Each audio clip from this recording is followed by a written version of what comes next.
ಎಲ್ಲರಿಗೂ ನಮಸ್ಕಾರ. Asia net ಸುವರ್ಣ ನ್ಯೂಸ್ಗೆ ಸ್ವಾಗತ. ನಾನು ಪದ್ಮಶ್ರೀ ಭಟ್. ಈಗ ನನ್ನ ಜೊತೆ ಹಳ್ಳಿ ಮೇಷ್ಟ್ರಿದ್ದಾರೆ.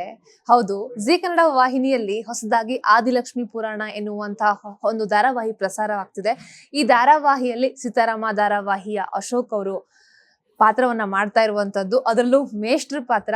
ನೋಡೋಣ ಹೇಗಿದೆ ಕ್ಯಾರೆಕ್ಟರ್, ಏನ್ ಕತೆ ಅಂತ. ಹೇಗಿದ್ದೀರಿ ಸರ್? ಮೊದಲಿಗೆ ನಾನ್ ಚೆನ್ನಾಗಿದ್ದೀನಿ, ನೀವ್ ಹೇಗಿದ್ದೀರಾ? ನಾನ್ ತುಂಬಾ ಚೆನ್ನಾಗಿದ್ದೀನಿ.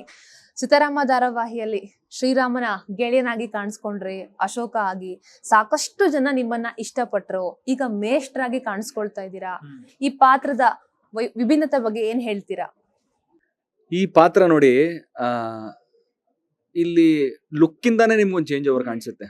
ಸೀತಾರಾಮದಲ್ಲಿ ನಾನು ಹೇಗೆ ಕಾಣ್ತಿದ್ನೋ ಅಂಡ್ ಆದಿಲಕ್ಷ್ಮಿ ಪುರಾಣದಲ್ಲಿ ನಾನು ಹೇಗೆ ಕಾಣ್ತಿದ್ದೀನಿ, ಒಂದು ಕನ್ನಡಕ, ಹಾಫ್ ಸ್ಲೀವ್ಸ್ ಶರ್ಟು, ಒಂದು ಜಾಸ್ತಿ ಶೋಕಿ ಇಲ್ಲ, ಒಬ್ಬ ಸರ್ಕಾರಿ ಶಾಲೆ ಶಿಕ್ಷಕ, ಹಳ್ಳಿಲೇ ಇರಬೇಕು ಅಂತ ಇಷ್ಟಪಡೋನು, ಒಂದು ಜವಾಬ್ದಾರಿ ತಗೊಂಡಿರೋನು.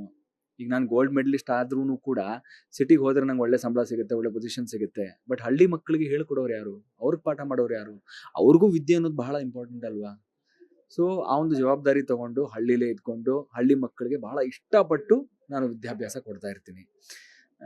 ಹಳ್ಳಿ ವಾತಾವರಣ, ಹಳ್ಳಿ ಒಂದು ಸೊಗಡು, ಅಲ್ಲೇ ನನ್ನ ಫ್ಯಾಮಿಲಿ ಇರೋದು. ಸೊ ಫ್ಯಾಮಿಲಿ ಅಂದ್ರೆ ಬಹಳ ಇಷ್ಟ. ಸೊ ಆ ರೀತಿಯಾದಂಥ ಒಂದು ಮನೋಭಾವ, ಆ ರೀತಿಯಾದಂಥ ಒಂದು ಪಾತ್ರ ನಂದು.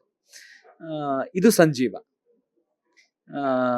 ನೀವು ಈಗಾಗಲೇ ಪ್ರೋಮೋಗಳಲ್ಲಿ ನೋಡಿರ್ಬೇಕು ದಟ್ ಸಂಜೀವನ ಒಂದು ಮನಸ್ಥಿತಿ ಹೇಗಿದೆ.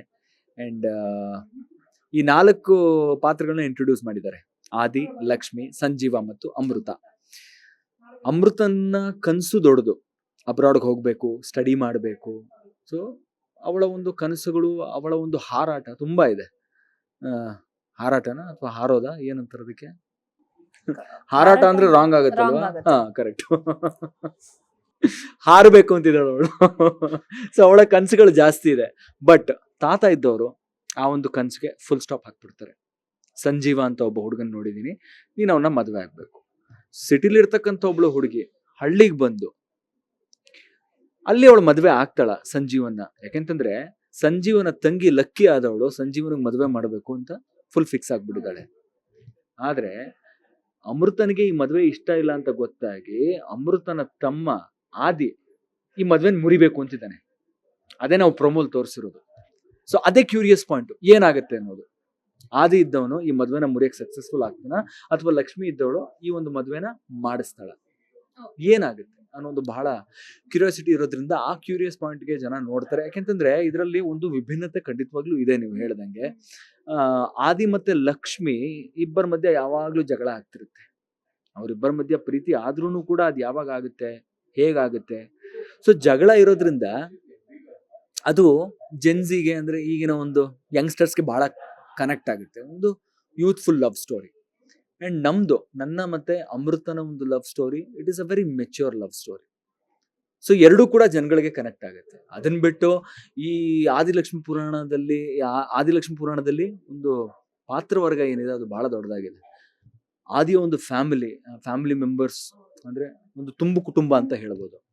ಲಕ್ಷ್ಮಿ ಅಂತ ಬಂದಾಗ ಲಕ್ಕಿಯ ಒಂದು ಫ್ಯಾಮಿಲಿನೂ ಕೂಡ, ಅದು ಕೂಡ ಒಂದು ತುಂಬು ಕುಟುಂಬ. ಸೊ ಹತ್ರ ಒಂದು 40 ಜನ ವೆಲ್ ನೋನ್ ಆರ್ಟಿಸ್ಟ್ಗಳಿದ್ದಾರೆ ಆದಿಲಕ್ಷ್ಮಿ ಪುರಾಣದಲ್ಲಿ. ಈಗ ಸದ್ಯಕ್ಕೆ ಒಂದು 4 ಜನನ ಮಾತ್ರ ಇಂಟ್ರೊಡ್ಯೂಸ್ ಮಾಡಿರೋದು. ಹೋಗ್ತಾ ಹೋಗ್ತಾ ಸೀರಿಯಲ್ ಅಲ್ಲಿ ಪ್ರತಿಯೊಬ್ಬರನ್ನು ಕೂಡ ಇಂಟ್ರೊಡ್ಯೂಸ್ ಮಾಡ್ತಾ ಅವರ ಒಂದು ಲೈಫು, ಅವರ ಒಂದು ಸ್ಟೋರಿ ಓಪನ್ ಅಪ್ ಆಗ್ತಾ ಹೋಗುತ್ತೆ.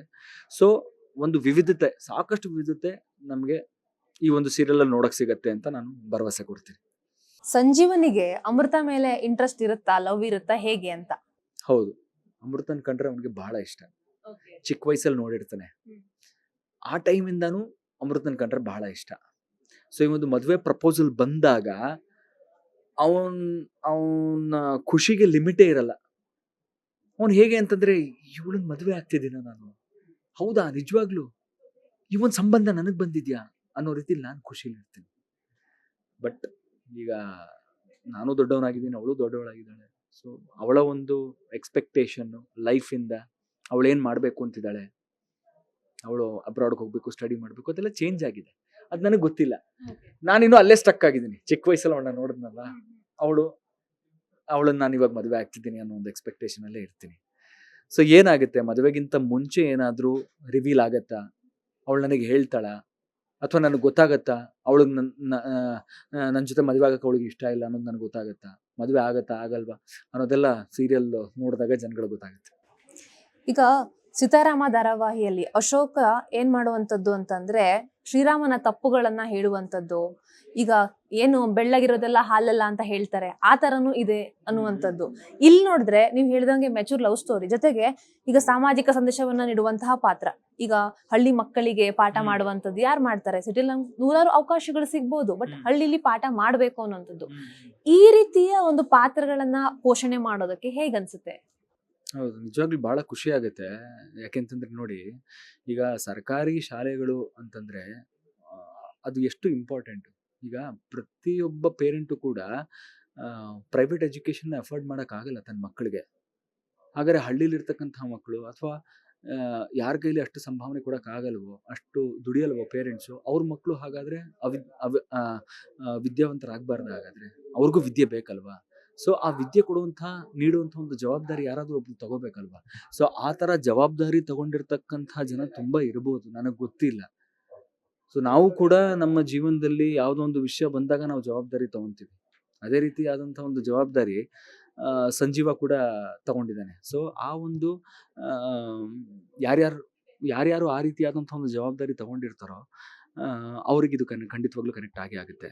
ಆಮೇಲೆ ಸರ್ಕಾರದವರು ಕೂಡ ಸರ್ಕಾರಿ ಶಾಲೆಗಳ ಮೇಲೆ ಇನ್ನಷ್ಟು ಗಮನವನ್ನು ವಹಿಸಬೇಕು,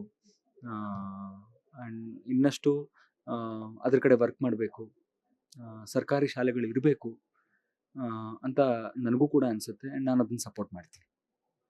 ಸಂಜೀವನ ಪಾತ್ರದಲ್ಲಿ ಏನಾದ್ರೂ ತರ್ಲೆ ತಮಾಷೆ ಏನಾದ್ರು ಇದೆಯಾ? ಯಾಕಂದ್ರೆ ನಾವ್ ಈ ಹಿಂದೆ ಅಶೋಕ ಸ್ವಲ್ಪ ತರ್ಲೆ ತಮಾಷೆ ನೋಡಿದೀವಿ, ಹಾಗಾಗಿ ಫುಲ್ ಸೀರಿಯಸ್ ಆಗಿ ಹೋಗುತ್ತಾ ಹೇಗೆ? ಹೌದು, ಈಗ ತರ್ಲೆ ತಮಾಷೆ ಅಂತಂದ್ರೆ ನೋಡಿ, ನಿಮಗೆ ಗೊತ್ತಿರೋ ಹಾಗೆ ಸೀತಾರಾಮದಲ್ಲಿ ಅಶೋಕನಾಗಿ ನಾನು ಸಿಕ್ಕಾಪಟ್ಟೆ ತರ್ಲೆ ಮಾಡಿದ್ದೀನಿ. ಆ್ಯಂಡ್ ಆ ಒಂದು ತರ್ಲೆ ಇಷ್ಟ ಆಗಿದೆ. ಎಲ್ಲ ಸಿಚುವೇಶನ್ ಕಾಮಿಡಿಗಳು ಜನಗಳಿಗೆ ತುಂಬ ಇಷ್ಟ ಆಗುತ್ತೆ. ಇಲ್ಲಿ ನನ್ನ ಪಾತ್ರ ಬೇರೆ ರೀತಿ. ನಾನು ಅಷ್ಟು ಈಸಿಯಾಗಿ ಯಾರ ಜೊತೆನೂ ಬೆರೆಯಲ್ಲ ನಾನು. ಬಟ್ ನನ್ನ ತಂಗಿ ಜೊತೆ ನಾನು ತುಂಬ ಕ್ಲೋಸ್ ಆಗಿದ್ದೀನಿ. ಅವಳು ನನಗೆ ಕಾಲು ಎಳಿತಾಳೆ, ನಾನು ಕೂಡ ಅವಳಿಗೆ ಕಾಲು ಎಳಿತೀನಿ. ಸೊ ಆ ರೀತಿಯಲ್ಲಿ ನಮ್ಮಿಬ್ಬರ ಒಂದು ಪಾತ್ರದಲ್ಲಿ ನಿಮಗೆ ಕಾಮಿಡಿ ನೋಡೋಕೆ ಸಿಗ್ಬೋದು. ಸೊ ಆ ರೀತಿ ಇದೆ. ಬಟ್ ತೀರಾ ಸೀತಾರಾಮದಲ್ಲಿ ನಾನು ಹೇಗೆ ಕಾಲು ಎಳಿತೀನೋ, ನನ್ನ ಗೆಳೆಯನ ಕಾಲು ಹೇಗೆ ಎಳಿತೀನೋ ಆ ರೀತಿ ಇಲ್ಲ, ಇದು ಬೇರೆ ರೀತಿ ಇದೆ. ಈ ಧಾರಾವಾಹಿಯಲ್ಲಿ ನೀವು ಹೇಳಿದಂಗೆ ದೊಡ್ಡ ತಾರಾ ಬಳಗ ಇದೆ, ಹೇಗೆ ಅನ್ನಿಸ್ತು? ಅಂದ್ರೆ ಸೀತಾರಾಮ ಧಾರಾವಾಹಿಯಲ್ಲಿ ಬಹುತೇಕ 2 ಕುಟುಂಬಗಳಿದ್ವು, ಸೊ ಇದು ದೊಡ್ಡ ತಾರಾ ಬಳಗ, ಇದು ಹೇಗೆ ಅನ್ಸುತ್ತೆ? ಹೌದು, ನಿಜವಾಗ್ಲೂ ಒಂದು ದೊಡ್ಡ ತಾರಾ ಬಳಗ ಇದ್ದಾಗ ವರ್ಕ್ ಮಾಡೋ ಖುಷಿನೇ ಬೇರೆ. ಬಹಳ ವೆಲ್ ನೋನ್ ಆರ್ಟಿಸ್ಟ್ಗಳು, ಮಂಜುನಾಥ್ ಹೆಗಡೆ ಅವರು ಇದ್ದಾರೆ, ಮಾಲತಿ ಮೇಡಮ್ ಇದ್ದಾರೆ, ಭಾಗ್ಯಶ್ರೀ ಮೇಡಮ್ ಇದ್ದಾರೆ, ಕೈಲಾಸ್ ಸರ್ ಇದ್ದಾರೆ. ಸೊ ಸಾಕಷ್ಟು ಒಳ್ಳೊಳ್ಳೆ ಪಾತ್ರಧಾರಿಗಳ ಜೊತೆ ನಾವು ವರ್ಕ್ ಮಾಡಿದಾಗ ಅವರಿಂದ ನಮಗೇನೋ ಸಿಗುತ್ತೆ, ಕಲಿಯೋಕ್ಕೆ ಸಿಗುತ್ತೆ. ಯಾಕೆಂತಂದರೆ ನನ್ನ ಒಂದು ಮನೋಭಾವ ಹೇಗೆ ಅಂತಂದರೆ, ನನಗೇನು ಗೊತ್ತಿಲ್ಲ, ನಾನು ಏನು ಕಲ್ತಿದ್ದೀನೋ ಅದನ್ನೆಲ್ಲ ಇರೇಸ್ ಮಾಡಿ ನಾನು ಬಿಗಿನಿಂಗಿಂದ ಸ್ಟಾರ್ಟ್ ಮಾಡೋ ಅಂಥ ಒಂದು ಮನೋಭಾವ ಇಟ್ಕೊಂಡಿರೋನು. ಸೊ ಅವ್ರನ್ನೆಲ್ಲ ನೋಡಿ ನಾನು ಯಾವ ರೀತಿ ಪರ್ಫಾರ್ಮ್ ಮಾಡಬೇಕು, ಹೇಗೆ ಮಾಡಬೇಕು, ನನ್ನ ಪಾತ್ರವನ್ನು ಹೇಗೆ ಬೆಟರ್ ಮಾಡ್ಕೋಬೇಕು ಅನ್ನೋ ಒಂದು ನಿಟ್ಟಿನಲ್ಲಿ ಇರ್ತೀನಲ್ಲ. ಸೊ ಈ ಥರ ದೊಡ್ಡ ದೊಡ್ಡ ಆರ್ಟಿಸ್ಟ್ಗಳಿದ್ದಾಗ ನಮಗೆ ಸಾಕಷ್ಟು ಕಲಿಯೋಕ್ಕೆ ಸಿಗುತ್ತೆ. ಸೊ ನನಗಂತೂ ಇವ್ರ ಜೊತೆ ಎಲ್ಲ ವರ್ಕ್ ಮಾಡ್ತಿರೋದು ಬಹಳ ಖುಷಿ ಇದೆ.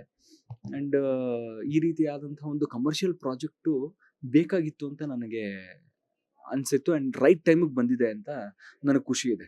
ಯಾಕೆಂತಂದರೆ ಇದರಲ್ಲಿ ಎಲ್ಲ ಇದೆ. ನಾನು ಹೇಳ್ದಂಗೆ ಒಂದು ಯೂತ್ಫುಲ್ ಲವ್ ಸ್ಟೋರಿ ಇದೆ, ಒಂದು ಮೆಚ್ಯೂರ್ ಲವ್ ಸ್ಟೋರಿ ಇದೆ, ಕಾಮಿಡಿ ಇದೆ, ನಿಮಗೆ ಫೈಟ್ಸು ಇದೆ, ಪ್ರತಿಯೊಂದು ಇದೆ. ಒಂದು ಫ್ಯಾಮಿಲಿ ಡೈನಾಮಿಕ್ಸ್ ಇದೆ, ಆ ಫ್ಯಾಮಿಲಿಯಲ್ಲಿ ಇರ್ತಕ್ಕಂಥ ಒಂದು ಜೆಲಸಿ ಆಗಿರ್ಬೋದು, ಅದು ಇದೆ, ಪ್ರತಿಯೊಂದು ಇದೆ ಈ ಒಂದು ಸೀರಿಯಲಲ್ಲಿ. ಜನಗಳಿಗೆ ಇಷ್ಟ ಆಗುತ್ತೆ ಖಂಡಿತ. ನೀವು ಈ ಹಿಂದೆ ಸಾಕಷ್ಟು ಸಿನಿಮಾಗಳನ್ನ ಮಾಡಿದೀರಾ, ಆದ್ರೆ ಕಿರುತೆರೆ ನಿಮಗೆ ದೊಡ್ಡ ಮಟ್ಟದ ಜನಪ್ರಿಯತೆಯನ್ನ ಕೊಟ್ಟಿದೆ. ನೀವು ನೋಡ್ತಿರ್ಬೋದು ಸೋಷಿಯಲ್ ಮೀಡಿಯಾದಲ್ಲೂ ಕೂಡ ನಿಮ್ಮ ಪಾತ್ರವನ್ನ, ಧಾರಾವಾಹಿ ಪಾತ್ರವನ್ನ ವೀಕ್ಷಕರು ತುಂಬಾ ವೈಯಕ್ತಿಕವಾಗಿ ತಗೊಳ್ಳುವಂಥದ್ದು. ಈಗ ಅಶೋಕ ಅಂತ ಹೇಳಿದ ಕೂಡಲೇ ಪ್ರಿಯನ್ ಕ್ಯಾನ್ಸರ್ ಕಡಿಮೆ ಸರಿ ಹೋಯ್ತಾ ಅಂತ ಕೇಳ್ಬೋದು, ಅಥವಾ ಸಿಹಿ ವಾಪಸ್ ಬರ್ತಾಳ, ಆ ತರದೆಲ್ಲ ಪ್ರಶ್ನೆಗಳು ಕೇಳ್ತಾರೆ. ಅಷ್ಟು ವೈಯಕ್ತಿಕವಾಗಿ ತಗೊಳ್ಳುವಂಥದ್ದು. ಇದು ಹೇಗೆ ಅನಿಸ್ತು? ಆಮೇಲೆ ಸೀತಾರಾಮ ಧಾರಾವಾಹಿ ಮುಗಿದ ನಂತರ ಮುಂದೇನು ಅಂತ ಪ್ರಶ್ನೆ ಬರುತ್ತೆ. ಸೋಷಿಯಲ್ ಮೀಡಿಯಾದಲ್ಲಿ ಯಾವ ರೀತಿ ರೆಸ್ಪಾನ್ಸ್ ಬರ್ತಾ ಇತ್ತು ನಿಮ್ಗೆ? ಖಂಡಿತವಾಗ್ಲೂ ಈಗ ಜನ ಒಂದು ಸೀರಿಯಲ್ನ, ಒಂದು ಕಥೆನ ಅದರಲ್ಲಿ ಇರ್ತಕ್ಕಂಥ ಒಂದು ಪಾತ್ರಧಾರಿಗಳನ್ನ ವೈಯಕ್ತಿಕವಾಗಿ ತಗೊಂತಿದ್ದಾರೆ ಅಂತಂದ್ರೆ ನಾವು ಗೆದ್ವಿ ಅಂತಾನೆ ಅರ್ಥ. ಯಾಕೆಂತಂದ್ರೆ ಅವ್ರು ಕನೆಕ್ಟ್ ಆಗಿದ್ದಾರೆ. ಕಥೆ ಜೊತೆ ಕನೆಕ್ಟ್ ಆದಾಗ ನಾವು ಎಲ್ಲೇ ಹೋದ್ರೂ ಕೂಡ ಏನ್ರಿ ಈ ತರ ಆಗೋಯ್ತು, ಪ್ರಿಯಂಕ್ ಕ್ಯಾನ್ಸರ್ ಬಂದ್ಬಿಡ್ತು, ಏನ್ ಇವಾಗ ನೆಕ್ಸ್ಟ್ ಅಂತ ಕೇಳ್ತಾರೆ. ಸೊ ಅವ್ರಿಗೆ ಅದೊಂದು ಕನ್ಸರ್ನ್. ರಾಮನ್ ಜೀವನದಲ್ಲಿ ಏನೇ ಆದ್ರೂ ಕೂಡ ಏನ್ ಈ ತರ ಆಗೋಯ್ತಲ್ಲ, ನೀವು ಜೊತೆಗಿರೋರು, ನೀವು ಫ್ರೆಂಡ್ ಆಗಿರೋರು, ನೀವು ಹೇಳ್ಬೇಕು, ನೀವ್ ಯಾಕೆ ಮಾತಾಡ್ತಾ ಇಲ್ಲ, ನೀವ್ ಯಾಕೆ ಸುಮ್ಮನಿದ್ದೀರಾ ಅಂತ ಹೇಳ್ತಾರೆ. ಸೊ ಅವ್ರ ಕಥೆ ಜೊತೆ ಎಷ್ಟು ಕನೆಕ್ಟ್ ಆಗಿದ್ದಾರೆ ಅಂತ ಇದ್ರಲ್ಲೇ ಗೊತ್ತಾಗುತ್ತೆ. ಸೊ ಅಷ್ಟೊಂದು ಕನೆಕ್ಟ್ ಆಗಿರ್ಬೇಕಾದ್ರೆ ನಾವು ನಮ್ಮ ಕೆಲಸವನ್ನ ಈಸಿಯಾಗಿ ತಗೊಳಕ್ ಆಗಲ್ಲ. We have to be very serious about it. So ಇಡೀ ತಂಡ, ನಮ್ಮ ಪ್ರೊಡ್ಯೂಸರ್ ಇಂದ ಹಿಡಿದು ನಮ್ಮ ಡೈರೆಕ್ಟ್ರು, ಚಾನೆಲ್ ಅವರು ಬಹಳ ಶ್ರದ್ಧೆಯಿಂದ ಇಷ್ಟಪಟ್ಟು ಈ ಒಂದು ಪ್ರಾಜೆಕ್ಟ್ನ ಜನಗಳ ಮುಂದೆ ತರಬೇಕು ಅಂತ ಎಫರ್ಟ್ ಹಾಕಿದ್ದೀವಿ. ಆ್ಯಂಡ್ ಎಫರ್ಟು ಜನಗಳಿಗೆ ಇಷ್ಟ ಆಗುತ್ತೆ ಅನ್ನೋ ಒಂದು ಭರವಸೆಲಿದ್ದೀವಿ. ಆ್ಯಂಡ್ ಇದರಲ್ಲೂ ಕೂಡ ನನ್ನ ಒಂದು ಪಾತ್ರ ಈಗಾಗಲೇ ಪ್ರೋಮೋಗಳಲ್ಲಿ ಸಾಕಷ್ಟು ಒಳ್ಳೆ ರೆಸ್ಪಾನ್ಸ್ ಬರ್ತಿದೆ. ಬಟ್ ಒಂದು ಸಲ ಸೀರಿಯಲ್ ಸ್ಟಾರ್ಟ್ ಆದಮೇಲೆ ಯಾವ ರೀತಿ ರೆಸ್ಪಾನ್ಸ್ ಬರುತ್ತೆ ಅಂತ ನೋಡೋಕ್ಕೆ ನಾನು ಕೂಡ ಕಾಯ್ತಾ ಇದ್ದೀನಿ. ಈಗ ಪಾತ್ರವನ್ನ ವೈಯಕ್ತಿಕವಾಗಿ ತಗೊಳ್ಳೋದು ಸರಿ, ಒಂದು ಮಟ್ಟಕ್ಕೆ ಓಕೆ. ಇನ್ನೊಮ್ಮೆ ಏನಾಗುತ್ತೆ, ಟ್ರೆಡಿಷನಲ್ ಪಾತ್ರವನ್ನ ಮಾಡ್ತಾ ಇರ್ತಾರೆ ನಟಿಯರು, ಬಟ್ ಅವ್ರು ರಿಯಲ್ ಲೈಫ್ ಅಲ್ಲಿ ಆ ರೀತಿ ಇರಲ್ಲ. ವೆಸ್ಟರ್ನ್ ಪಾತ್ರಗಳನ್ನ ಮಾಡುವಂತದ್ದು. ಇವತ್ತು ಸೋಷಿಯಲ್ ಮೀಡಿಯಾ ತುಂಬಾ ಸ್ಟ್ರಾಂಗ್ ಆಗಿರೋದಕ್ಕೆ ತುಂಬಾ ನೆಗೆಟಿವ್ ಕಮೆಂಟ್ಸ್ ಗಳನ್ನ ಹಾಕುವಂತದ್ದು. ಅಷ್ಟೊಂದು ನಟರಿಗೆ ಬರಲ್ಲ ಅಂತ ಅನ್ಕೋತೀನಿ ನಾನು, ಬಟ್ ನಟಿಯರಿಗೆ ಬರುತ್ತೆ. ಇನ್ನು ಜೊತೆಗೆ ವಿಲನ್ ಕ್ಯಾರೆಕ್ಟರ್ ಮಾಡುವಾಗ್ಲೂ ಕೂಡ ರಿಯಲ್ ಲೈಫ್ ಅಲ್ಲಿ ಅವ್ರು ಹಾಗೆ ಅಂತ ಅನ್ಕೊಂಡು ಸಿಕ್ಕಾಪಟ್ಟೆ ನಿಂದನೆ. ಧಾರಾವಾಹಿ ನೋಡಿ ಬೈಯೋದು ಒಂದ್ ಕಡೆ ಆದ್ರೆ, ಅವರ ಸೋಷಿಯಲ್ ಮೀಡಿಯಾ ಅಕೌಂಟ್ ಗಳಿಗೆ ಹೋಗಿ ಬೈಯುವಂತದ್ದು. ಕೆಲವರು ಬೈತಾ ಇದಾರ, ಸರಿ ನಾವು ವಿಲನ್ ಪಾತ್ರವನ್ನ ಸರಿಯಾಗಿ ಮಾಡಿದೀವಿ, ನ್ಯಾಯವನ್ನ ಒದಗಿಸಿದ್ದೀವಿ ಅಂತ ಅನ್ಕೋತಾರೆ. ಬಟ್ ಕೆಲವರಿಗೆ ಬೇಸರ ಆಗುವಂತದ್ದು. ಒಬ್ಬ ಆರ್ಟಿಸ್ಟ್ ಅಂತ ಬಂದ ಮೇಲೆ ಈ ತರ ಎಲ್ಲ ಬೇಸರ ಮಾಡ್ಕೋಬಾರ್ದು. ಈಗ ನಿಮಗೆ ಒಂದು ಪಾತ್ರವನ್ನ ವಹಿಸಿದ್ದಕ್ಕೆ ನಿಮಗ್ ಬೈತಾ ಇದಾರೆ ಅಂತಂದ್ರೆ, ಬೈತಾ ಇರೋದು ನಿಮಗಲ್ಲ, ಆ ಪಾತ್ರಕ್ಕೆ ಬೈತಾ ಇರೋದು. ಅದನ್ನ ಯಾವತ್ತೂ ಪರ್ಸನಲ್ ಆಗಿ ತಗೋಬಾರ್ದು. ಸೊ ಇವಾಗ ನಾನು ಒಂದು ವಿಲನ್ ಪಾತ್ರ ಮಾಡ್ತೀನಿ ಅಂತಂದ್ರೆ, ಫಸ್ಟ್ ಆಫ್ ಆಲ್ ನನ್ನ ಯಾರು ವಿಲನ್ ಪಾತ್ರದಲ್ಲಿ ಎಕ್ಸೆಪ್ಟ್ ಮಾಡಲ್ಲ. ನಾನು ವಿಲನ್ ಪಾತ್ರ ಮಾಡಿದ್ರು ಕೂಡ, ಸರ್ ನೀವು ಯಾಕೆ ಈ ಥರ ಮಾಡಕ್ ಹೋದ್ರಿ, ನೀವು ಈ ಥರ ಮಾಡಬಾರ್ದು ಅಂತ ಹೇಳ್ತಾರೆ. ಯಾಕಂತಂದ್ರೆ ಒಂದು ಪಾಸಿಟಿವ್ ಪಾತ್ರದಲ್ಲೇ ಎಕ್ಸೆಪ್ಟ್ ಮಾಡ್ಕೊಂಡು ಬಂದಿರೋದ್ರಿಂದ ನನ್ನನ್ನು ಒಂದು ನೆಗೆಟಿವ್ ಶೇಡಲ್ಲಿ ನೋಡೋಕೆ ಇಷ್ಟಪಡಲ್ಲ. But as an artist, as an actor ನನಗಿಷ್ಟ ಇರುತ್ತೆ ಬೇರೆ ಬೇರೆ ರೀತಿಯಾದಂಥ ಒಂದು ಪಾತ್ರಗಳು ಮಾಡಬೇಕು. ಅದರಲ್ಲಿ ವಿಲನ್ ಪಾತ್ರನೂ ಬರುತ್ತೆ, ನಾನು ಮಾಡಬೇಕು ಅಂತ ನನಗಿಷ್ಟ ಇರುತ್ತೆ. ಬಟ್ ಜನ ಎಕ್ಸೆಪ್ಟ್ ಮಾಡಲ್ಲ ಅದನ್ನು. ನಾನು ವಿಲನ್ ಪಾತ್ರ ಮಾಡಿದ್ರು ಕೂಡ ನನಗೆ ಜನ ಬೈದ್ರು ಅಂತಂದ್ರೂ ಕೂಡ ನಾನು ಬೇಜಾರು ಮಾಡ್ಕೊಳ್ಳಲ್ಲ. ಬಿಕಾಸ್ ಐ ನೋ ದಟ್ ಅವ್ರು ಬೈತಿರೋದು ಆ ಪಾತ್ರಕ್ಕೆ, ನನಗಲ್ಲ. ಇವತ್ತಿನ ಕಿರುತೆರೆಯ ಅವಕಾಶಗಳು ಹೇಗಿವೆ ಅಂದ್ರೆ, ನೀವ್ ಹೇಳಿದ್ರಿ ನಿಮ್ಗೆ ನಾನು ವಿಲನ್ ಪಾತ್ರ ಮಾಡಕ್ ಇಷ್ಟ ಅಂತ, ಬಟ್ ಜನ ಒಪ್ಕೋಬೇಕು ಒಂದು. ಇನ್ನೊಂದೇನಂದ್ರೆ, ಒಂದೇ ರೀತಿಯ ಕಥೆಗಳು ಕೆಲವೊಮ್ಮೆ ಬರ್ಬೋದು, ಬರ್ದೇನೂ ಇರ್ಬೋದು, ಅಥವಾ ನಿಮಗೆ ಇಷ್ಟ ಆಗುವಂತಹ ಪಾತ್ರ ಬರ್ದೇನೂ ಇರ್ಬೋದು. ಹೇಗಿದೆ ಕಿರುತೆರೆ ಈಗ ನನಗೆ ಆಕ್ಚುಲಿ ಇದೇ ಪಾತ್ರ ಇಷ್ಟ, ಅದೇ ಪಾತ್ರ ಇಷ್ಟ ಅಂತ ಏನಿಲ್ಲ. ನಾನು ಯಾವುದೇ ಪಾತ್ರ ನನಗೆ ಸಿಕ್ಕಿದ್ರೂ ಕೂಡ ಆ ಪಾತ್ರಕ್ಕೆ ನಾನು ನ್ಯಾಯ ಒದಗಿಸ್ಬೇಕು ಅನ್ನೋದು ಮಾತ್ರ ನನ್ನ ತಲೆಯಲ್ಲಿ ಇರುತ್ತೆ.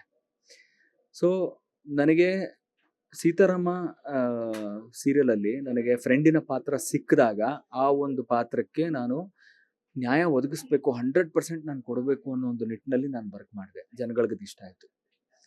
ಸಂಜೀವನ ಪಾತ್ರನೂ ಕೂಡ ನಾನು ಅಷ್ಟೇ ಶ್ರದ್ಧೆಯಿಂದ ನಾನು ಮಾಡ್ತೀನಿ. ಆ್ಯಂಡ್ ಜನಗಳಿಗೆ ಖಂಡಿತವಾಗ್ಲೂ ಈ ಒಂದು ಪಾತ್ರ ನೋಡಿ ಅವ್ರಿಗೆ ಪ್ರೀತಿ ಆಗಬೇಕು ಅನ್ನೋ ಒಂದು ನಿಟ್ಟಿನಲ್ಲಿ ನಾನು ಕೆಲಸ ಮಾಡ್ತೀನಿ. ಆ್ಯಂಡ್ ಆ ಒಂದು ಭರವಸೆ ಇದೆ, ಜನ ಖಂಡಿತವಾಗ್ಲೂ ಸಂಜೀವನ ಒಂದು ಪಾತ್ರಕ್ಕೆ ಪ್ರೀತಿ ಕೊಡ್ತಾರೆ ಅಂತ. ಸೊ ಅವರ ಒಂದು ಆಶೀರ್ವಾದ ಇರಬೇಕು ಅಂತ ನಾನು ಕೇಳ್ಕೊತೀನಿ. ಸಂಜೀವನ ಪಾತ್ರವನ್ನು ನೋಡಿದಂತಹ ವೀಕ್ಷಕರು ಯಾವ ವಿಷಯದ ಬಗ್ಗೆ ಮಾತಾಡ್ತಾರೆ ಅಂತ ನಿಮಗೆ ಅನ್ಸುತ್ತೆ? ಪರ್ಸನಲಿ ನನಗನ್ಸೋದು, ನನಗೆ ಅಮೃತನ ಮೇಲೆ ಇರ್ತಕ್ಕಂಥ ಒಂದು ಪ್ರೀತಿ ಆ್ಯಂಡ್ ಆ ಒಂದು ಡೈನಾಮಿಕ್ಸ್ ಇದೆಯಲ್ಲ, ಒಂದು ಮೆಚ್ಯೂರ್ ಲವ್ ಸ್ಟೋರಿ. ಈಗ ನಿಮಗೂ ಎಕ್ಸ್ಪೀರಿಯನ್ಸ್ ಆಗಿರುತ್ತೆ, ಯಾವುದೋ ಒಂದು ಫಂಕ್ಷನಲ್ಲಿ ನೀವು ಎಲ್ಲರ ಕಣ್ಣು ಮರೆಸಿ ಕದ್ದು ಮುಚ್ಚಿ ಯಾವುದೋ ಒಂದು ಹುಡುಗನ್ನ ನೋಡೋದು, ಅಥವಾ ಯಾವುದೋ ಒಂದು ಹುಡುಗಿ ಇರುತ್ತೆ, ಯಾಕಿರಲ್ಲ? ನೀವು ನೋಡಿರ್ತೀರ, ಯಾವ್ದೋ ಒಂದು ಹುಡುಗನ್ ಕದ್ದು ಮುಚ್ಚಿ ನೋಡಿರ್ತೀರ, ಅಥವಾ ಯಾವ್ದೋ ಹುಡುಗ ನಿಮ್ಮನ್ನ ನೋಡಿರ್ತಾನೆ, ಆ ಒಂದು ಲುಕ್ ಎಕ್ಸ್ಚೇಂಜು, ಅವೆಲ್ಲ ನೋಡಿ ಜನಗಳಿಗೆ ಇಷ್ಟ ಆಗುತ್ತೆ. ನೋಡಿ ನೀವೇ ನಾಚ್ಕೊಂಡ್ರಿ ನಾನು ಈ ವಿಷಯ ಹೇಳಿದ ತಕ್ಷಣ. ನಾಚಿಕೆ ಕೂಡ ಇದೆ. ಇಲ್ಲ ಸರ್, ನಗು ಬರ್ತಾ ಇದೆ, ನಿಜ ನಗು ಬರ್ತಾ ಇದೆ, ನಾಚಿಕೆ ಇಲ್ಲ. ಬಟ್ ಅದೇ ಈ ರೀತಿಯಾದಂತ ವಿಷಯಗಳು ಜನಗಳಿಗೆ ಇಷ್ಟ ಆಗುತ್ತೆ. ಸೊ ಹಾಗಾಗಿ ಆ ಒಂದು ಡೈನಾಮಿಕ್ಸ್ ಜನ ಇಷ್ಟಪಡ್ತಾರೆ ಅಂತ ನನಗನ್ಸುತ್ತೆ. ಅಂಡ್ ಏನಾಗುತ್ತೆ ಅಂತಂದ್ರೆ, ಮದುವೆ ಆಗತ್ತಾ ಇಲ್ವಾ ಅನ್ನೋದೊಂದು ಪ್ರಶ್ನೆ ಆದ್ರೆ, ಮದುವೆ ಆದ್ಮೇಲೆ ಅವಳ ನನ್ನ ಜೊತೆ ಇರ್ತಾಳೋ ಇಲ್ವೋ, ಅವಳ ಒಂದು ಕನಸಿಗೆ ನಾನು ಸಪೋರ್ಟ್ ಮಾಡ್ತೀನೋ ಇಲ್ವೋ, ಯಾವ ರೀತಿ ಡೈನಾಮಿಕ್ಸ್ ಚೇಂಜ್ ಆಗುತ್ತೆ ಅನ್ನೋದೊಂದು ಪ್ರಶ್ನೆ ಇರುತ್ತಲ್ಲ. ಸೊ ಆ ಒಂದು ನಿಟ್ಟಿನಲ್ಲಿ ಈ ಒಂದು ಸೀರಿಯಲ್ ತುಂಬಾ ಚೆನ್ನಾಗಿ ತಗೊಂಡು ಹೋಗುತ್ತೆ ಅಂತ ನನಗೆ ಅನ್ಸುತ್ತೆ. ನಿಮ್ಮ ಪ್ರಕಾರ ಪ್ರೀತಿ ಮದುವೆ ಅಂದ್ರೆ ಏನು? ಪ್ರೀತಿ ಮದುವೆ ಮದುವೆ ಅನ್ನೋದು ಬಹಳ ಪವಿತ್ರವಾದಂತಹ ಒಂದು ಸಂಬಂಧ. ಬಟ್ ಆ ಒಂದು ಸಂಬಂಧ ವರ್ಕ್ ಆಗಬೇಕು ಅಂತಂದ್ರೆ ಆ ಒಂದು ಎಫರ್ಟ್ ಎರಡು ಕಡೆಯಿಂದನೂ ಇರಬೇಕು. ಒಬ್ರು ಮಾತ್ರ ಎಫರ್ಟ್ ಹಾಕ್ತಾ ಹೋಗ್ತಾ ಇರ್ತಾರೆ, ಇನ್ನೊಬ್ರು ನೆಗ್ಲೆಕ್ಟ್ ಮಾಡ್ತಾರೆ ಅಂತಂದ್ರೆ ಅದು ಪ್ರಯೋಜನಕ್ಕೆ ಬರಲ್ಲ. ಇಬ್ರು ಎಫರ್ಟ್ ಹಾಕ್ಬೇಕು, ಒಬ್ರನ್ನೊಬ್ರು ಅರ್ಥ ಮಾಡ್ಕೋಬೇಕು. ಯಾವುದೇ ಕಾರಣಕ್ಕೂ ಈಗೋ ಅನ್ನೋದು ಅಡ್ಡ ಬರಬಾರ್ದು. ನಾನೇ ಯಾಕೆ ಮಾತಾಡಬೇಕು, ನಾನೇ ಯಾಕೆ ಮಾಡಬೇಕು, ಅವಳು ಮಾಡ್ಲಿ ಅವನು ಮಾಡ್ಲಿ, ಹಂಗಲ್ಲ. Communication is important. ಕೂತ್ಕೊಂಡು ಮಾತಾಡಬೇಕು. ನಿಮ್ದೇನಾದ್ರೂ ತಪ್ಪಾಯ್ತಾ ಅದನ್ನ ಎಕ್ಸೆಪ್ಟ್ ಮಾಡಬೇಕು. ಅಂಡ್ ಎದುರುಗಡೆ ಇರೋರು ಕೂಡ ಅವರಿಂದ ತಪ್ಪಾಯ್ತಾ ಅವರು ಕೂಡ ಎಕ್ಸೆಪ್ಟ್ ಮಾಡಬೇಕು. ಒಂದು ಅಂಡರ್ಸ್ಟ್ಯಾಂಡಿಂಗ್ ಬಂದ್ರೆ ಮಾತ್ರ ನಾವು ಸಂಸಾರದಲ್ಲಿ ಮುಂದೆ ಹೋಗಕ್ಕೆ ಸಾಧ್ಯ. ಇಲ್ದಾದ್ರೆ ಬಹಳ ಕಷ್ಟ ಆಗುತ್ತೆ. ಅಂಡ್ ಇಟ್ ಇಸ್ ತುಂಬಾ ಕ್ರಿಟಿಕಲ್. ಒಂದು ಸಂಬಂಧ ಅನ್ನೋದು ಸಿಕ್ಕಾಪಟ್ಟೆ ಕ್ರಿಟಿಕಲ್. ನಾವು ಅದನ್ನ ಕಾಪಾಡ್ಕೊಳ್ಳೋಕ್ಕೆ ಎಷ್ಟು ಟೈಮ್ ತಗೊಂತೀವಿ, ಒಂದು ಸಣ್ಣ ವಿಷಯದಲ್ಲಿ ಅದು ಮುರಿದೋಗುತ್ತೆ. ಅದಕ್ಕೆ ಅವಕಾಶ ಮಾಡಿಕೊಡ್ಬಾರ್ದು. ಇವತ್ತೇನಾಗಿದೆ ಅಂತಂದ್ರೆ ಮದುವೆ ಅಥವಾ ಪ್ರೀತಿ ಸಂಬಂಧ ಅಂತ ಬಂದಾಗ ಸಾಕಷ್ಟು ಕಾಂಪ್ಲಿಕೇಶನ್ಸ್ ಮಾಡ್ಕೊಳ್ತಿರುವಂತದ್ದು. ಈಗ ರಿಲೇಶನ್ಶಿಪ್ ಅಂತ ಬಂದಾಗ ಇವತ್ತು ಪಾಸೆಸಿವ್ನೆಸ್ ಅಥವಾ ಇನ್ನೊಂದ್ ಯಾವ್ದೋ ಒಂದು ವಿಚಾರ, ಈ ಹಿಂದೆ ಪಾಲಕರು ಹೇಳ್ತಾ ಇದ್ರು ಅಥವಾ ಹಿರಿಯರು ಹೇಳ್ತಾ ಇದ್ರು, ಹೊಂದಾಣಿಕೆ ಮಾಡ್ಕೊಂಡು ಹೋಗ್ಬೇಕು, ಏನೇ ಆಗ್ಲಿ ಹೊಂದಾಣಿಕೆ ಮಾಡ್ಕೊಂಡು ಹೋಗ್ಬೇಕು ಅನ್ನೋರು. ಬಟ್ ಇವತ್ತಿನ ಯುವ ಜನತೆ ಇರೋದೊಂದ್ ಜೀವನ, ನಾನು ಎಲ್ಲದಕ್ಕೂ ಕಾಂಪ್ರಮೈಸ್ ಆದ್ರೆ ಏನ್ ಮಾಡ್ಲಿ ಅಂತ ಕೇಳ್ತಾರೆ. ಇದಕ್ಕೆ ಏನ್ ಹೇಳ್ತೀರಾ? ಮುಂಚೆ ನೀವು ಹೇಳ್ದಂಗೆ ಮುಂಚೆ ಇನ್ನೊಬ್ಬರಿಗೋಸ್ಕರ ಬದುಕ್ತಿದ್ರು. ಈಗ ಪ್ರತಿಯೊಬ್ರು ಅವ್ರಿಗೋಸ್ಕರ ಬದುಕ್ತಾರೆ. ಯಾಕೆಂತಂದ್ರೆ ಅವ್ರ ಪೇರೆಂಟ್ಸ್ನ ನೋಡಿರ್ತಾರೆ. ಅವರ ಪೇರೆಂಟ್ಸ್ ಅಲ್ಲಿ ಅವ್ರ ತಾಯಿ ಆಗಿರ್ಬೋದು, ಅವ್ರು ಎಷ್ಟು ಸ್ಯಾಕ್ರಿಫೈಸ್ ಮಾಡಿದ್ದಾರೆ, ತಂದೆ ಆಗಿರ್ಬೋದು ಎಷ್ಟು ಸ್ಯಾಕ್ರಿಫೈಸ್ ಮಾಡಿರ್ತಾರೆ, ಅದನ್ನೆಲ್ಲ ನೋಡಿರ್ತಾರೆ. ಅದನ್ನೆಲ್ಲ ನೋಡ್ಬಿಟ್ಟು ಹೌದಾ, ಹಾಗಾದ್ರೆ ನನ್ನ ಲೈಫ್ ಏನು ಇಲ್ವಾ, ಮದುವೆ ಆದ್ಮೇಲೆ ನನ್ನ ಒಪಿನಿಯನ್ಸ್ ಮ್ಯಾಟರ್ ಆಗಲ್ವಾ, ನನಗೆ ಅನ್ಸ್ದಂಗೆ ನಾನು ಏನು ಮಾಡಕ್ ಆಗಲ್ವಾ ಅನ್ಕೊಂಡು ಅವರು ಹೆಣ್ಮಕ್ಳು ಕರಿಯರ್ ಓರಿಯೆಂಟೆಡ್ ಆಗ್ಬಿಡ್ತಾರೆ. ಅಂಡ್ ಪೇರೆಂಟ್ಸೂ ಕೂಡ ಅದನ್ನ ಸಪೋರ್ಟ್ ಮಾಡ್ತಾರೆ. ಯಾಕೆಂತಂದ್ರೆ ಅವರು ಕೂಡ ಅವ್ರ ಜೀವನದಲ್ಲಿ ತುಂಬಾ ಸ್ಯಾಕ್ರಿಫೈಸ್ ಮಾಡಿರ್ತಾರಲ್ಲ. ನನ್ನ ಮಕ್ಕಳು ಇಷ್ಟೊಂದೆಲ್ಲ ಸ್ಯಾಕ್ರಿಫೈಸ್ ಮಾಡ್ಕೊಂಡು ಜೀವನ ಮಾಡೋ ಅವಶ್ಯಕತೆ ಇಲ್ಲ. ಆಯ್ತಮ್ಮ, ನಿನ್ಗೇನು ಇಷ್ಟ ಇದೆಯಾ ನೀನ್ ಮಾಡು, ನಿನ್ ಕರಿಯರಲ್ಲಿ ನೀನ್ ಮುಂದೆ ಬೆಳಿಬೇಕಾ ನೀನ್ ಮಾಡು. ಬಟ್ ಒಂದ್ ಪಾಯಿಂಟ್ ಅಲ್ಲಿ ತಂದೆ ತಾಯಿಗಳಿಗೂ ಆಸೆ ಇರುತ್ತೆ ಮದುವೆ ಮಾಡ್ಬೇಕು ಮಕ್ಕಳಿಗೆ ಅಂತ. And at a point of time ಮಕ್ಕಳಿಗೂ ಅನ್ಸುತ್ತೆ ಮದುವೆ ಮಾಡ್ಕೋಬೇಕು ಅಂತ. ಆ ಟೈಮ್ ಇದೆಯಲ್ಲ, ಅದು ತುಂಬಾ ಕ್ರಿಟಿಕಲ್ ಆಗಿರುತ್ತೆ. ಅದು ಸುಮ್ನೆ ಡಿಸಿಷನ್ ತಗೊಳಕ್ ಆಗಲ್ಲ. ಸೊ ಡಿಸಿಷನ್ ತಗೊಂಡು ನೀವು ಆ ರಿಲೇಶನ್ಶಿಪ್ ಅಲ್ಲಿ ಒಂದಾಗಿದ್ದೀರಾ, ಮದುವೆ ಆಗಿದ್ದೀರಾ ಅಂತಂದ್ರೆ ಅದನ್ನ ನಡೆಸ್ಕೊಂಡು ಹೋಗ್ಬೇಕು. ನೀವು ಸಣ್ಣ ವಿಷಯಕ್ಕೆಲ್ಲ ನೀವು ಬ್ರೇಕಪ್ ಮಾಡ್ಕೊಂಡ್ರೆ, ನಾನು ಇವ್ರ ಜೊತೆ ಇರಲ್ಲ, ನಾನು ಇವ್ರ ಜೊತೆ ಇರಲ್ಲ ಅಂದ್ರೆ ನೀವು ಟೈಮೇ ಕೊಡಲ್ಲ. ಟೈಮ್ ಕೊಡ್ಬೇಕಲ್ವಾ? ಟೈಮ್ ಕೊಟ್ರೆ ಸರಿ ಹೋಗ್ಬೋದು. ತುಂಬಾ ಟೈಮ್ ಕೊಟ್ಟೂನು ಸರಿ ಹೋಗಿಲ್ಲ ಅಂತಂದ್ರೆ ಅದು ಬೇರೆ ವಿಷಯ. ಬಟ್ ನೀವು ಟೈಮೇ ಕೊಡಲ್ವಲ್ಲ. ಒಂದ್ ಸಣ್ಣ ವಿಷಯಕ್ಕೆ ನೀವು ಕಿತ್ತಾಡ್ಕೊಂಡ್ಬಿಡ್ತೀರಾ, ಇಲ್ಲ ನಾನು ಅವ್ನ ಜೊತೆ ಇರಲ್ಲ, ನಾನು ಇವ್ರ ಜೊತೆ ಇರಲ್ಲ. ಸಣ್ಣ ವಿಷಯಕ್ಕೆಲ್ಲ ಕಿತ್ತಾಡ್ಕೊಳ್ಳೋದಲ್ಲ. You have to have that, ಆ ಒಂದು ಧೈರ್ಯ ಇರಬೇಕು ಅಲ್ವಾ? ಹೌದು. ಈಗ ಸರ್ ಜೆನ್ಸಿ ಏನೋ ನಂಗೆ ತಿಳಿದಿರೋಷ್ಟು ನಾನು ಹೇಳಿದ್ದೀನಪ್ಪ, ನನಗೂ ಗೊತ್ತಿಲ್ಲ ಇದ್ರ ಬಗ್ಗೆ ಅಷ್ಟೊಂದು. ಓಕೆ, ಈಗ ನೀವು ಜೆನ್ಸಿ ಕಿಡ್ಗಳನ್ನ ತಗೊಳ್ಳೋದಾದ್ರೆ ಸರ್, ಸಿಚುವೇಶನ್ಶಿಪ್ ಅಂತೆ ಅದೇನೇನೋ ಒಂದಷ್ಟು ವ್ಯಾಖ್ಯಾನಗಳನ್ನ ಕೊಡ್ತಾರೆ.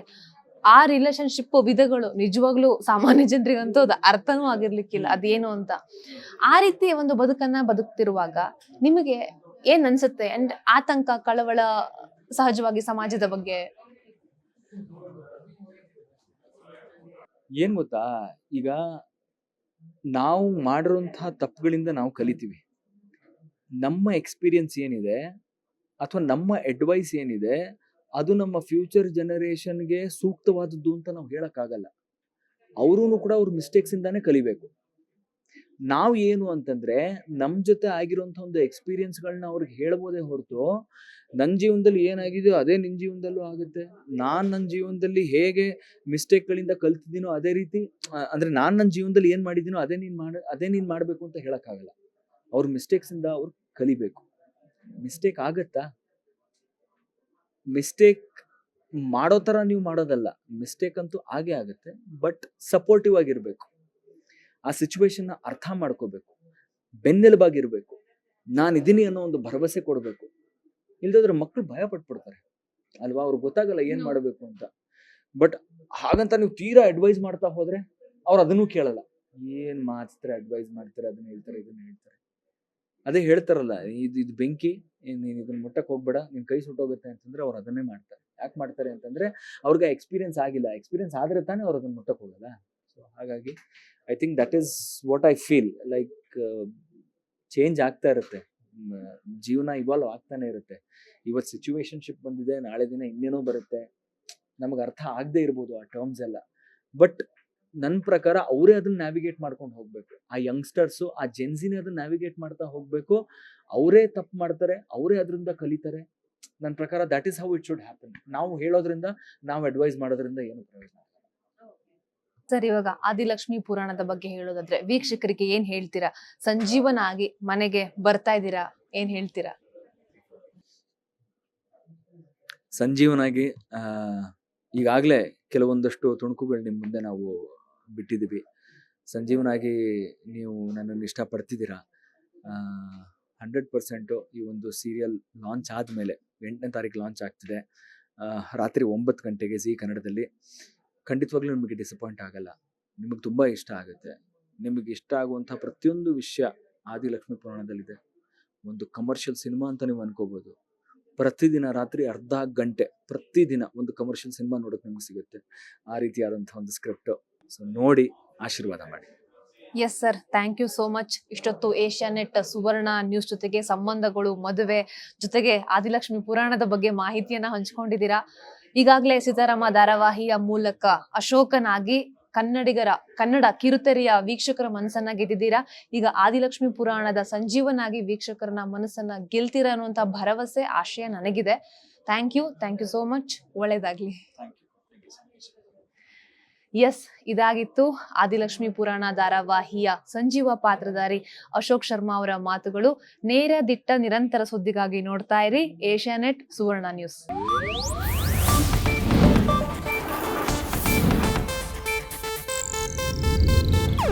ಇದು ಏಷ್ಯಾನೆಟ್ ನ್ಯೂಸ್ ನೆಟ್ವರ್ಕ್ ಪ್ರಸ್ತುತಿ.